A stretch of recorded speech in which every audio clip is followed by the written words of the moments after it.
La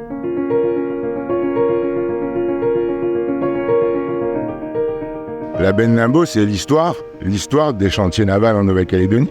C'est la baie des charpentiers de marine.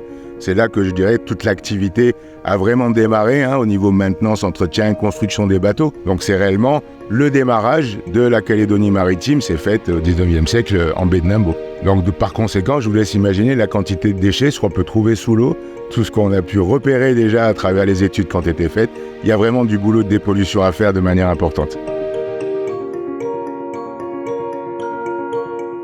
Quand on a voulu lancer cette dynamique autour du pôle maritime, on a choisi de partir de Nimbaud, on a choisi de lui redonner une nouvelle jeunesse, de l'aménager, de la protéger, d'améliorer son environnement, et c'est pour ça qu'on a entamé cette démarche de dépollution en enlevant plusieurs épaves, plusieurs corps morts, et en lui redonnant cette nouvelle beauté qui nous permettait d'aménager cette nouvelle baie et lui donner une nouvelle vie.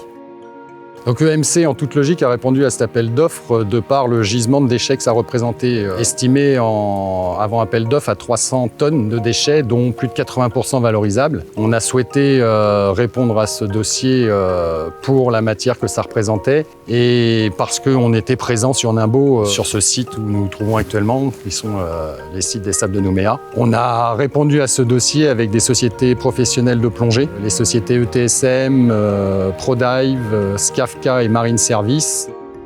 Donc le marché prévoyait effectivement le retrait de 22 épaves de navires et de plaisance et industriels, ainsi qu'une cinquantaine d'obstructions et 45 corps morts.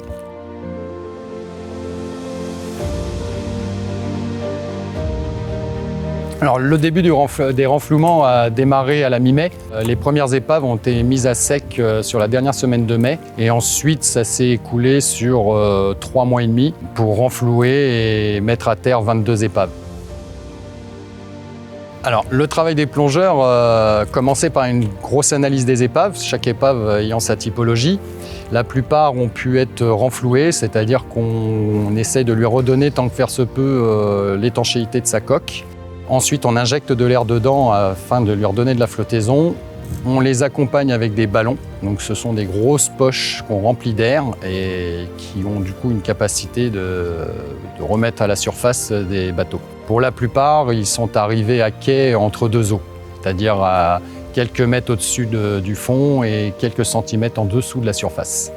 En règle générale, les épaves sont amenées à quai par les équipes de plongeurs et leurs moyens de remorquage. Ensuite, elles sont sécurisées et mises à quai. On a tant que possible essayé de consolider 3-4 épaves de façon à mutualiser les moyens de levage. Ensuite, nous avions à disposition 2 grosses grues de la société Socalmo, ayant chacune une capacité de 55 tonnes et de 260 tonnes, permettant de sortir les navires d'usage hors de l'eau. Sachant qu'une unité pesant 10 tonnes sur le papier pouvait peser jusqu'à 25, 30, 40, voire 50 tonnes au moment de la sortie de l'eau, dû à la masse d'eau et la masse de sédiments qui s'étaient engorgés dans les cales. Alors pour l'anecdote, la grue de 260 tonnes de capacité a été utilisée pour la première fois sur le territoire sur ce chantier.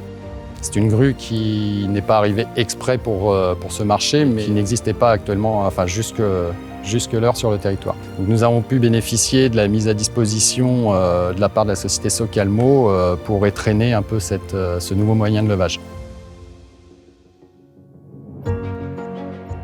Donc, dans la liste de nos NHU, nous avions une barge datant des Américains, donc présente sous l'eau depuis à minima 70 ans. C'est une barge qui mesure 60 mètres de long, 6 mètres de large. Nous avons, après 3 semaines de travail, réussi à colmater les voies d'eau que présentait la barge et la renflouer, c'est-à-dire la remettre en flottaison partielle. L'opération a été un petit peu précipitée due aux conditions météo. Nous avions une alerte coup d'ouest qui arrivait le jour où les plongeurs étaient en train de relever la barge. Nous avons donc dans la journée pris la décision de faire intervenir un remorqueur de façon à venir la sécuriser au bord de notre quai dans la soirée. Les opérations ont pris toute la journée, se sont terminées vers 19h, de manière à ce qu'on puisse dès le lendemain élinguer et sortir cette barge. La complexité était de savoir si elle allait pouvoir être levée et posée à terre en entière.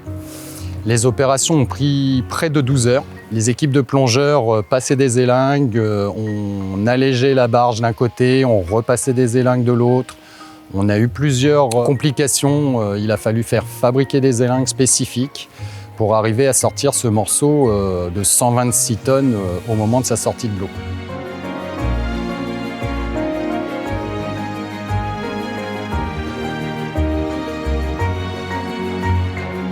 Plusieurs jours, voire semaines de travail sous l'eau pour arriver à renflouer et ramener à quai cette barge qui, au final, une fois mise à terre, après les 3-4 jours de séchage et les inspections d'usage concernant les matériaux potentiellement dangereux, nous avons découpé cette barge à l'aide d'une cisaille hydraulique montée sur une pelle de 55 tonnes. Il aura fallu 4 jours au total pour découper les 55 tonnes d'acier et trier, évacuer cet acier et pouvoir gérer ensuite les sédiments restants.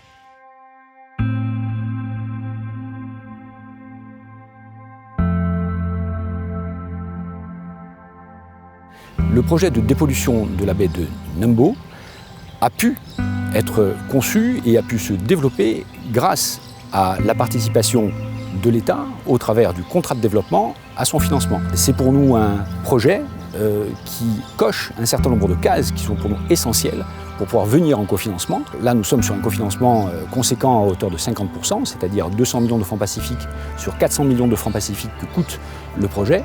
Ce projet nous a parfaitement convenu, il correspond à un certain nombre de critères essentiels qui nous permettent de penser que l'argent de l'État est bien investi et que l'accompagnement des collectivités va dans le bon sens. En l'occurrence, une plus-value environnementale indiscutable, il s'agit d'un projet de réparation écologique, et puis l'inscription dans une démarche plus globale de développement économique avec la création, à terme, on l'espère, d'un pôle maritime d'envergure, probablement parmi les équipements dont le territoire de la Nouvelle-Calédonie a besoin. Maintenant, on va s'attacher à mettre en valeur la maintenance maritime et navale, la remettre au cœur de l'économie industrielle en Nouvelle-Calédonie en s'attachant à moderniser les cales de halage. Ça, c'est une première étape, c'est-à-dire qu'on veut moderniser pour pouvoir accueillir encore plus de bateaux. Il y a d'autres projets aussi sur lesquels le port est partenaire. On veut accueillir plus de bateaux scientifiques dans les meilleures conditions et pour que la Nouvelle-Calédonie devienne vraiment un pôle scientifique dans le Pacifique Sud. Une autre ambition du port et du pôle maritime consiste à mieux accueillir maintenant les grands yachts qui croisent dans nos eaux, qu'ils y aient toutes les commodités habituelles, classiques qu'on retrouve dans les grands ports. Un dernier point, et pas des moindres, consiste à réorganiser et structurer la filière des mouillages en petites rades. Le Receive pour nous est pour permettre l'accueil des navires de plaisance dans des conditions sereines, qu'on puisse assurer qu'il n'y ait pas de rejet de pollution par les eaux noires ou eaux grises dans les eaux. Et en cas d'événements météorologiques un peu intenses, comme des cyclones, qu'on soit plus sûr et plus serein sur la tenue des mouillages de ces bateaux. C'est une opération qui est très importante pour la province. Comme je l'ai dit, à plusieurs titres. D'abord, c'est la protection de notre environnement, donc la qualité de nos conditions de vie. C'est du développement économique, puisque derrière, c'est de l'économie circulaire. C'est comment, effectivement, on crée de l'activité à partir du recyclage, de la réutilisation, du réemploi. C'est un objectif social, c'est-à-dire qu'on crée de l'emploi, donc on apporte de nouveaux métiers, on les soutient également. Et puis, je dirais, c'est tout bénéf, c'est que du bien-être social pour tout le monde. Sur les 300 tonnes de déchets extraits de la baie, nous allons valoriser 270 tonnes de déchets. Seules 30 tonnes seront mis à l'enfouissement à Gadji. Nous valorisons à peu près 160 tonnes de déchets métalliques, quelques tonnes d'aluminium, d'inox et de plomb, ainsi que quelques quantités de pneus, de déchets d'équipements électriques et électroniques et quelques déchets spécifiques.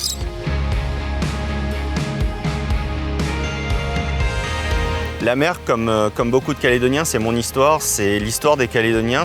On a tous été bercés par le lagon calédonien. J'ai eu la chance, moi, d'avoir un père qui était dans les activités maritimes et d'avoir pu en profiter au maximum chaque week-end, chaque journée. Et je souhaite qu'à travers ce projet, on puisse continuer à profiter de ce beau lagon, de le protéger, de le valoriser, mais aussi de le montrer au monde. Parce qu'on a des richesses exceptionnelles en Nouvelle-Calédonie qu'on ne montre pas assez. Et ce projet-là, c'est vraiment une nouvelle page de l'histoire maritime qui va se construire avec vous, avec les différents Calédoniens. Et on est assez fiers de ce projet.